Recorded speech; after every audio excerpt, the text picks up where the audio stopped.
paling bahagia itu pas on the stage gitu. Okay. Tapi setelah itu aku kayak merasa lonely lagi. Lagi, gitu ya. oh. Bukan lonely sih, kayak apa ya? Nggak Cemas tahu. gitu ya. Cemas Khawatir dan terhadap seperti ini. aku tuh itu merasa seperti nggak punya purpose in life kayak gitu. Oh, oke. Jadi aku struggle dengan perasaan itu sampai sekarang. Ya sampai suamiku bilang gini, kenapa kamu gak jujur dari dulu? Sekarang saya tinggal sama 3 perempuan gila katanya. Suami Mbak Ati Iya, harusnya kamu jujur sebelum aku kawin sama kamu katanya. Ya mana saya tahu aku bilang. Iya betul. Nyata dia hidup sama 3 perempuan gila katanya. bilang begitu. Tapi dengan bercanda maksudnya kan. Ya bercanda mungkin serius juga. Gimana 3-3-nya ngombe obat ya piye coba. Ya Iya. dia yang paling normal di Gitu ya. normal. Jadi dia memang yang bisa manage ya. Dia yang iya, lebih iya. mengelola ya. Oh, kasihan dia itu stres sama kita. Sabar ya tapi ya. Sabar. Wah gila anak-anaknya juga. Sodrun semua lah kamu. Tahu-tahu sodrun lah baca kediri sodrun.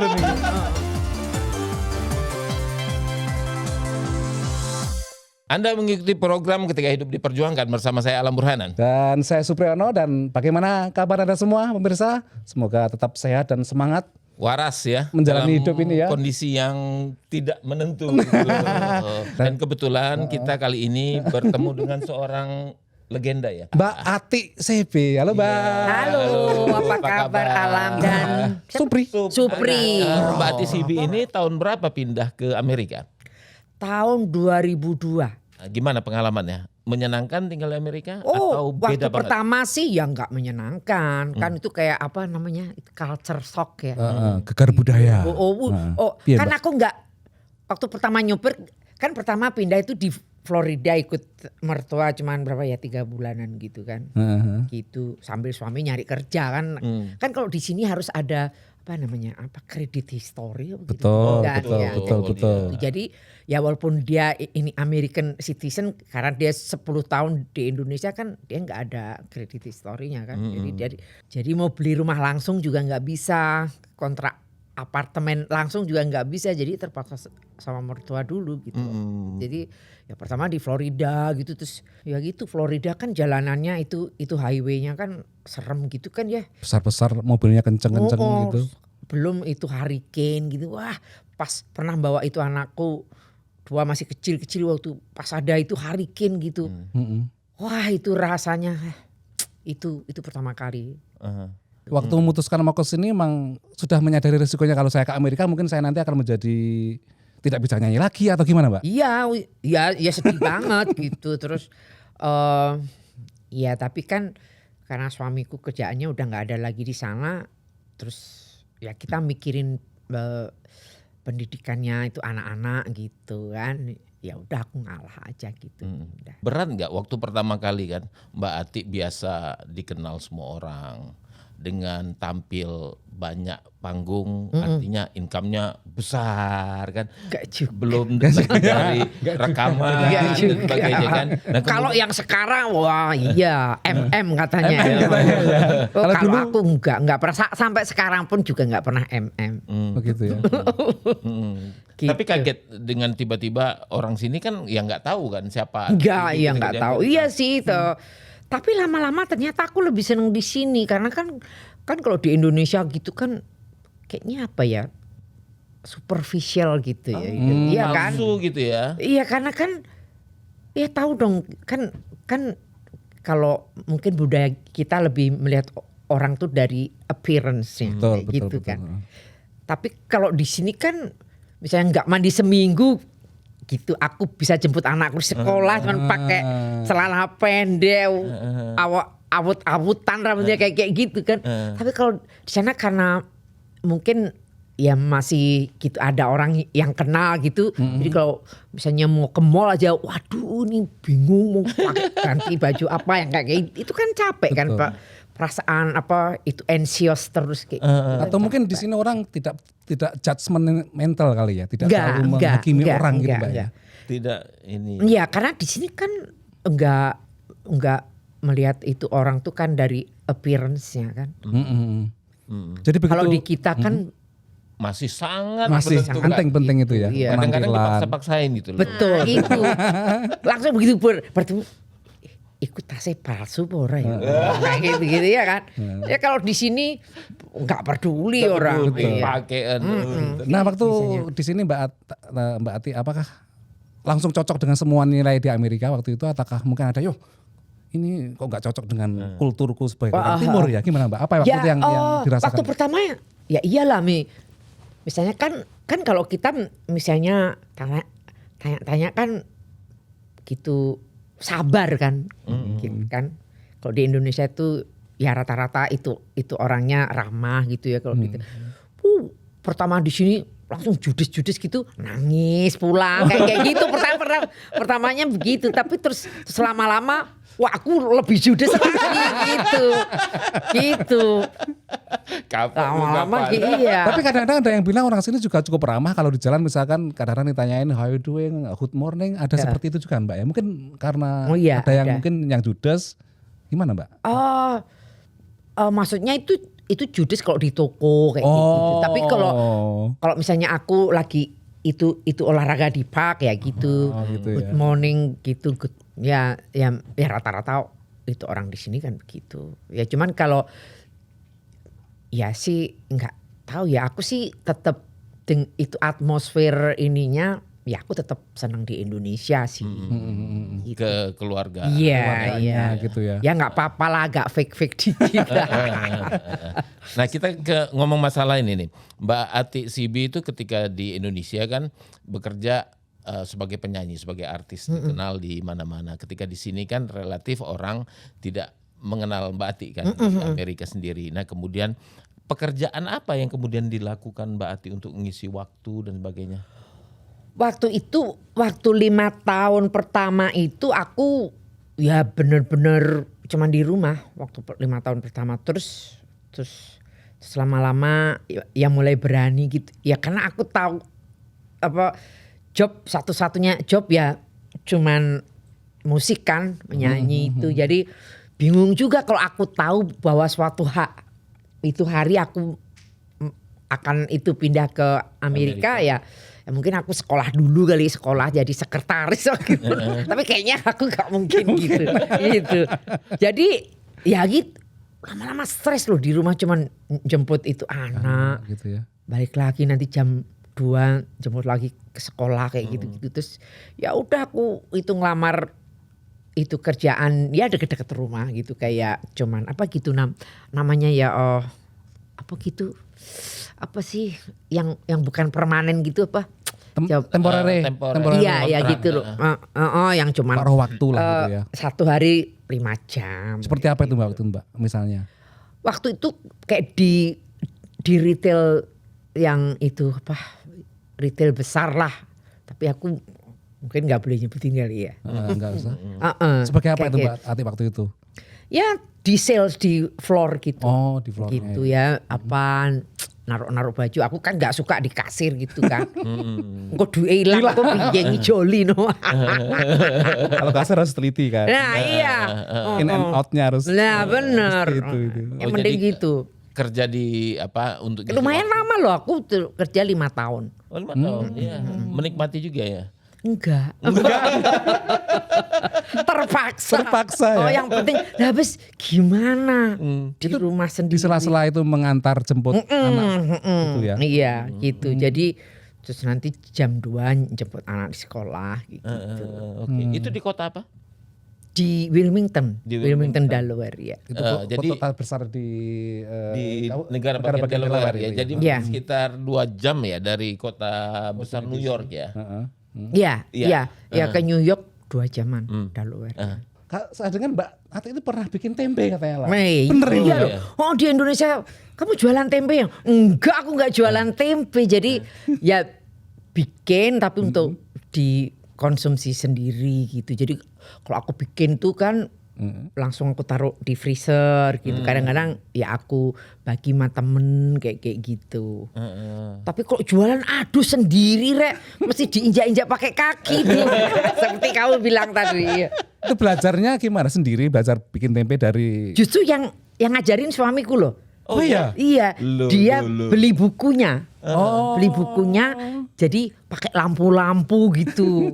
Jadi kan kalau itu winter kan dingin tuh. Dingin, Jadi betul. pakai itu lampu yang lumayan Ultraviolet itu, itu ya. yang anget gitu. Jadi berapa tahun setelah vakum kemudian Mbak Ati tampil lagi di kapan itu Mbak? Tampil lagi di Indonesia untuk manggung Mbak?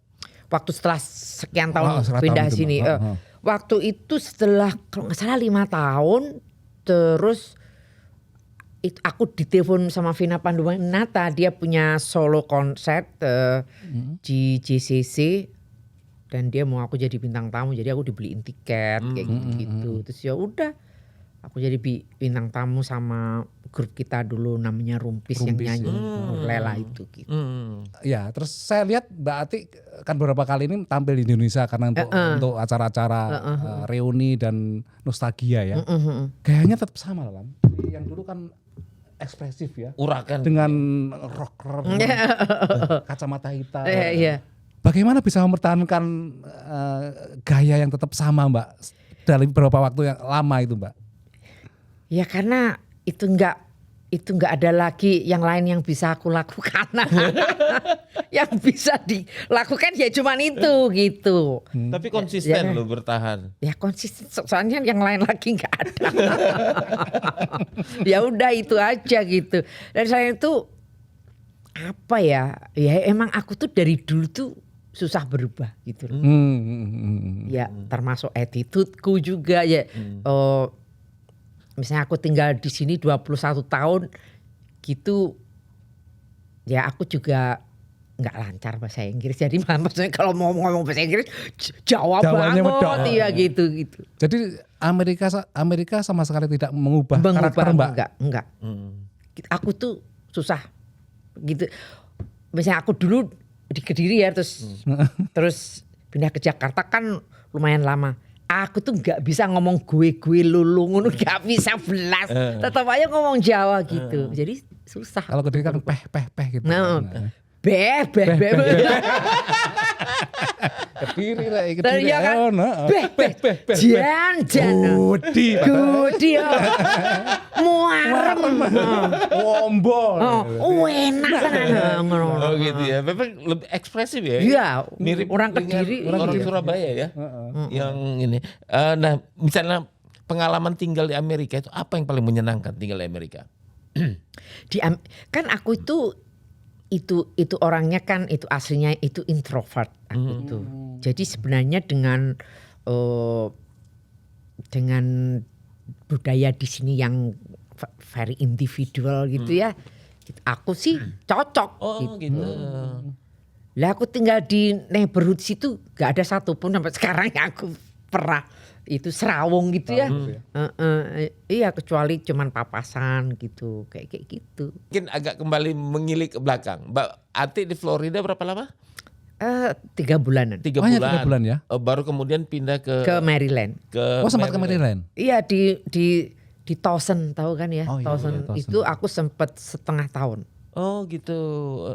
Sambil waktu itu suamiku dapat job di Delaware di pharmaceutical di Delaware, dia bolak-balik gitu tiap hari Maryland Delaware. Terus akhirnya kita pindah, kita nemuin rumah di situ akhirnya, terus ya udah pindah di Delaware. Jadi sudah berapa tahun ya? Mungkin 20 tahunan. Ya di 20 Delaware tahun. ya. Di itu aku senengnya Delaware kan di tengah-tengah, mau ke Washington DC deket, ke New York deket gitu enaknya. Dan juga Presiden Amerika sekarang ini Joe Biden itu nggak jauh loh, dari rumahku cuman 7 menit loh. Ini tetangga presiden, jadi kita ketemu dengan tetangga presiden. Deket banget.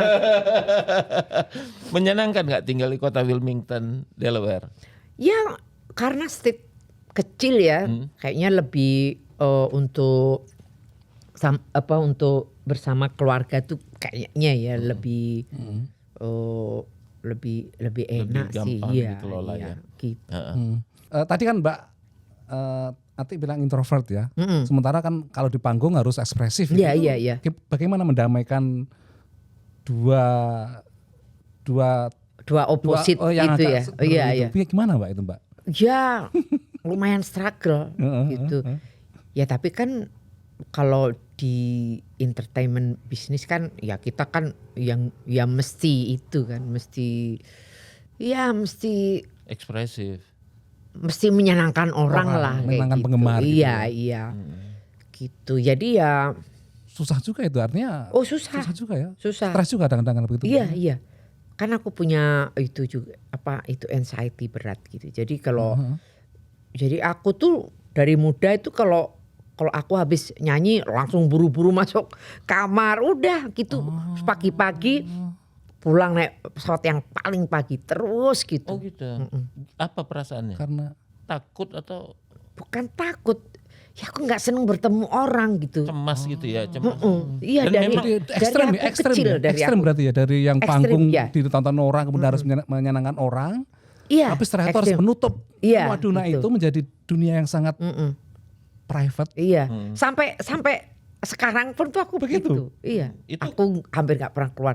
Orang kan anakku sekarang sudah tinggal di tempatnya sendiri-sendiri kerja di luar kota gitu terus kadang-kadang mereka itu ke rumah gitu aku cuman basa-basi sebentar aku masuk ke kamarku lagi kayaknya nggak betah ngobrol sama anak aja cuma sampai nggak betah kayak gitu. Oh, memang ada keinginan Sendiri lagi. Ya Mas Sendiri suamiku ya? juga hampir nggak pernah ngobrol. Oh gitu. Seperti aku pengen ditinggalin sendiri gitu loh.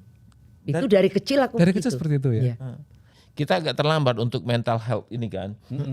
Gen Z kita baru mulai. Iya, iya. Karena dulu kan keluarga kadang-kadang misalnya ada anaknya yang mengalami anxiety gitu, Kan malu. malu. In Stigma denial kan, juga, in iya, denial stigma. juga keluarga betul. Gitu. Dan kemudian sekarang udah dengan treatment itu udah jauh menurun ya. Iya, ya paling enggak ini agak lebih Kalem stabil ya. Oh, Tapi menurut aku itu nggak akan bisa hilang. Gitu ya. Jadi ya memang mesti minum obat seumur hidup. Dan dua anakku gitu juga. Dua anakku yang besar tuh apa ya bipolar type 1 apa gitu. Yang kedua dia ada BPD. Jadi apa borderline personality disorder itu ada tendensi untuk bunuh diri. Tapi bisa Ratingnya dibawa stopnya. itunya paling tinggi itu BPD itu untuk bunuh diri. Terus itu bagaimana Mbak Ati mencoba mengelola keluarganya seperti itu Mbak Ati? Ya sampai suamiku bilang gini, kenapa kamu nggak jujur dari dulu? Sekarang saya tinggal sama 3 perempuan gila katanya. Suami Mbak Ati begitu. Iya, harusnya kamu jujur sebelum aku kawin sama kamu katanya. Ya mana saya tahu aku bilang. Iya betul. Nyata dia hidup sama 3 perempuan gila katanya. Bilang begitu. Tapi dengan bercanda maksudnya kan? Ya bercanda mungkin serius juga. Gimana 3-tiganya ngombe obat ya piye coba. Ya Iya. dia yang paling normal di Gitu ya. Jadi dia memang yang bisa manage ya. Dia yang lebih iya. mengelola ya. Oh, kasihan dia itu stres sama kita. Sabar ya tapi ya. Sabar. Wah gila anak-anaknya juga. Sodrun semua lah kamu. Tahu-tahu sodrun lah baca kediri sodrun. Ya, Tapi memang ini ya, Cak. Southern yang artinya memang itu kalau di Amerika bukan Southern dalam artian yang negatif ya Mbak ya. Enggak, Di iya. sini memang itu sebuah termasuk mental health. Iya. Yang memang harus ada perawatannya. Ada ya. perawatan. Iya. Meskipun orang Amerika kita tahu sendiri dalam karena orang dokter Amerika kadang-kadang kan memang maunya yang cepet-cepet ya kasih obat lah. Kasih obat. Ya, Iya, tapi iya, kalau sudah iya, parah iya. begitu ya, Mbak, ya. Iya, memang sih. Cuman aku setiap akhir-akhir ini setiap kali balik ke Indonesia terus misalnya aku ada interview gitu, itu aku mulai pelan-pelan gitu. Maksudnya kayak seperti saya semacam itu kasih itu awareness gitulah kalau Betul. Betul. dan aku cerita itu ya supaya kita nggak perlu malu gitu. Mental illness itu ya maksudnya banyak menghinggapi orang gitu tapi kan banyak keluarga kayaknya kalau punya keluarga gitu in denial kayak Iya gitu betul. kan. Karena Iya. malu. Tabu. Tapi aku jujur gitu terus di ini judulnya gitu di sosial media Ati Sibi sakit jiwa. Gitu, seluruh keluarganya sakit jiwa gitu. Aduh, tapi aku sih nggak peduli Gak gitu. peduli ya betul. Itu aku pernah beberapa tahun yang lalu ya waktu anakku masih baru lulus SMA apa ya itu. Jadi kita volunteering di Indonesia itu organisasi skizofrenia selama 3 bulan di sana. Ya kan anakku punya mental problem juga juga, gitu kan. Jadi mental disorder lah. Terus jadi kita keliling ke itu rumah sakit jiwa. Sampai di Bali, Magelang, terus di mana Jawa Tengah, terus di mana Jakarta. Itu anakku seneng tuh ke situ. Jadi tapi memang benar-benar menyedihkan tuh. Apanya? Ya itu kondisi mereka. Terutama kalau yang di private gitu namanya. Private itu rumah sakit jiwa gitu ya. Yang punyanya itu private kan bergantung dari donasi gitu kan. Itu lebih ini. Kalau yang punyanya government lebih lebih. Artinya mereka tidak diberi tempat yang bagus dan perawatan yang bagus gitu ya? Iya, kayak jadi satu gitu, kayak di zoo kali ya kayak itu. Dan di Indonesia kadang-kadang juga masih ada ini Mbak. Yang di Kerangkeng masih ada. Ada yang dipasung. Oh banyak dipasung. Bener. Ada. Aku pernah datangin itu 2 rumah itu orang, yang satu anak-anak itu dipasung itu di belakang di Gandaria situ, itu di depan mall luxurious mall di Bali itu yang orang-orang yang kasihan lah. Nah, merinding aku rek. Dipasung anak dan rata-rata mereka kan itu orang yang kurang mampu gitu ya, low income. Padahal sebenarnya kan kalau nggak salah sudah ada undang-undang ada pelarangan memasung kan ya. Tapi masih ya karena mungkin nggak tahu ya, nggak tahu ya mungkin itu keluarganya juga kan mungkin tetangga juga nggak tahu kalau di situ ada yang dipasung kan kita juga. Gitu. Terus bagaimana konsepsi atau pemahaman bahwa ada sebagian orang Indonesia yang bilang bahwa pendekatannya ya ada yang alternatif lah Mbak. Itu gimana kalau menurut Mbak? Jadi kalau saya nggak percaya dong kalau mental illness masa ke itu alternatif, iya kan? Karena ada yang misalkan dibawa ke pesantren, kemudian ada yang pendekatannya misalkan dimandikan. Itu dia enggak akan work sih itu. Enggak akan. Gini aja minum itu obat aja itu kan kayak chemical imbalance kayak gitu mungkin kali ya di brain kita apa gimana. Ya. Nah itu aja juga masih up and down, iya kan? Jadi memang ada fakta-fakta dari sebab-sebab biologis lah. Genetik biologis yang memang pendekatan alternatif itu mungkin nggak akan mempan Mbak ya. Tapi cuman kalau di negara kita kan religius. Jadi sebenarnya itu juga membantu ya Mbak. Iya, karena kan kita melihat kan kita selalu jangan sedih tuh ini pokoknya memasrahkan diri kayak gitu. Ya kan betul, kita harus diajarinnya gitu. Jadi ya mungkin itu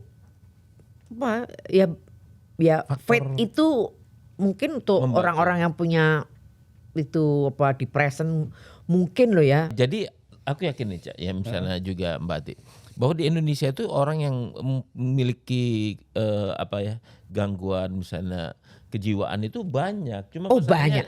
Aku yakin banyak. Ya dia tuh kadang-kadang kan pernah tuh ada misalnya itu petani moro-moro bunuh diri kayak gitu-gitu kan. Betul.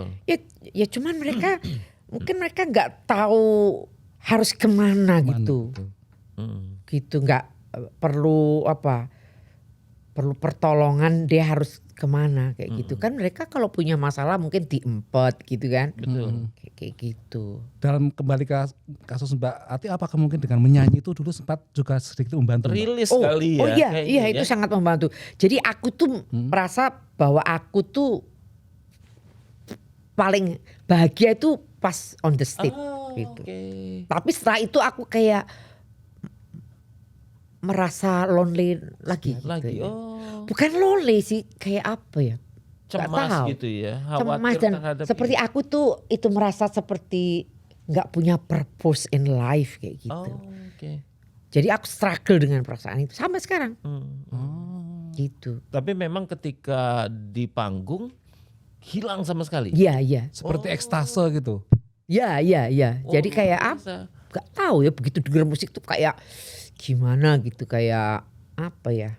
Seperti obat lah, stronger than obat yang aku minum gitu. Gitu ya. Itu ya yang membuat Mbak Ati mungkin di Indonesia tidak merasa itu suatu problem karena tersalurkan ya. Tapi setelah itunya, kemudian setelah menyanyi itu kemudian Mbak Ati mengalami persoalan lonely kemudian. Iya. Kehilangan panggung. Jadi aku tuh dari kecil tuh ada perasaan kalau aku di tempat keramaian tuh aku seperti sendirian di situ. Oh. Kayak kayak aku nggak seneng, kayak aku nggak belong di situ. Gitu, aku merasa gitu. Ketika sangat terdepres ya, itu sampai pengen melakukan apa ya? Sampai jauh apa? Tapi semakin berumur itu kayak kadang makin worse loh. Oh gitu. Iya. Kayak gitu. Kayak kadang-kadang kayak apa ya? Kayak nggak pengen ngapa-ngapain sama sekali. Kayak apa ya gitu ya? Namanya apa ya gitu? Gak tahu, aku sering gitu. Tapi sekarang masih konsultasi dengan psikolog atau psikiater? Pernah tanya ini apa seperti ini? Oh iya, sebulan sekali itu psikiatriku telepon gitu, jadi melalui video call. Video call ya. Terus Mbak Ati sendiri kapan mulai mau terbuka tentang apa yang dihadapi Mbak Ani ini? Kan dulunya waktu di Indonesia belum, kan kita nggak tahu semuanya kan. Nah, makanya kapan mulai? Setelah pindah di sini, gitu ya kan gitu up and down gitu, terus wah kayak orang gila gitu. Terus itu suamiku nganjurin udah apa konseling aja gitu. Jadi tapi dua anakku juga konseling juga sampai sekarang, apalagi yang nomor 2 masih rajin, dia lumayan berat. Dia pernah 2 kali tuh mencoba commit suicide. Anakku itu masuk rumah sakit. Terus kapan Mbak Ati? Dipompa gitu obat-obatannya. Terus kapan Mbak Ati mulai oke lah ini sesuatu yang mungkin perlu saya terbuka kepada publik, nggak apa-apa lah ke publik. Jadi akhirnya mau diwawancarai kemudian membuka diri itu mulai kapan itu Mbak? Oh ya semenjak apa ya, beberapa tahun yang lalu lah. Gitu semenjak kan aku ada yaitu setelah itu volunteer itu schizophrenia itu, nah di situ aku mulai sepertinya ada apa ya, ada ikut ingin inilah yaitu tadi mental illness apa itu awareness gitu, kayaknya aku pengen ya ada kok pengen sedikit ada contribution untuk kasih itu gitu. Waktu kemudian Mbak Ati terbuka, kemudian banyak orang tahu, teman-teman Mbak Ati gimana reaksinya Mbak Ati? Ya, oh kamu kentir ya ternyata. Kentir, oh kamu sodron ya ternyata. Waduh Rek, ya itu judulnya headline-nya Adik CB satu keluarga sakit jiwa. Waduh Rek, untung aku double karena aku cuek aja, biarin aja. Iya betul. Dengan mengakui apa ya, adanya gangguan kejiwaan dari kita sendiri, kemudian terbuka dengan orang, itu sedikit mengurangi, mengurangi apa beban kayak gitu. beban hidup gitu, beban dari kejiwaan. Sedikit. Enggak, pertama emang kan itu aku memang itu apa, dari kecil aku kan orangnya kalau ngomong apa gitu straight forward gitu kan. Jadi ya punya masalah mental disorder ya aku ngomong aja, nggak ada pikiran. Ternyata sama misalnya wartawannya ya itu dibuat judul yang soundbite-nya tuh. Ya. Jadi bayangan mereka, waduh ini yang suka telanjang di jalan-jalan. Gitu loh. Aku yakin di negara kita itu kalau misalnya ini, misalnya itu orang lebih terbuka pasti banyak. Banyak. Iya. Okay. Apalagi setelah terutama anak-anak muda ya yang udah kecanduan dengan sosial media itu kan juga banyak. Itu banyak pressure juga kan, terutama itu anak-anak perempuan gitu ya, ngelihat misalnya idolanya, wah kayaknya hidupnya kok kayak gitu, mereka menginginkan seperti apa kehidupan seperti kayak gitu dengan influencernya gitu ya. Gitu, jadi kayak itu kan bukan hidup yang reality kan, nggak gitu. Betul. Ya kan. Nah ini kembali ke tadi kita sedikit kembali ke musik. Ya, lagu gitu. Mbak Ati yang paling Mbak Ati merasa seneng dan puas itu apa Mbak? Aku tuh paling suka laguku Kau Ada di Mana. Gila. Kau ada, itu lagunya pemain keyboardnya Club Project. Adi Adrian. Aku paling suka lagu itu. Bisa dinyanyikan Mbak? Tak ada artinya, oh tapi ku ingin sebaliknya. Ku harap kau di sisiku bilang hatiku tapi katakan pernah tiba jua. Gitu. Mantap. Mek- Terus maafkan juga enak. itu yang ya maafkan itu yang maafkan lebih populer. populer. lebih Itu yang saya senang.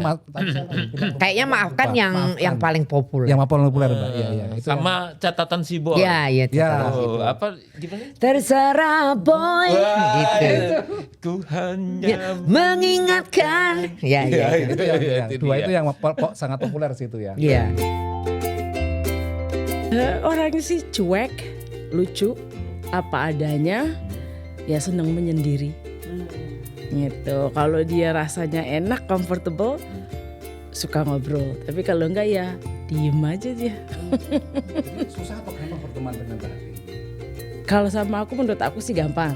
Tapi kan ya kadang ada orang yang bingung mau ngobrol, takut duluan sama Mbak Ati gitu. Tapi hatinya sih ya baik gitu. Cuma ya pendiam memang sebenarnya gitu.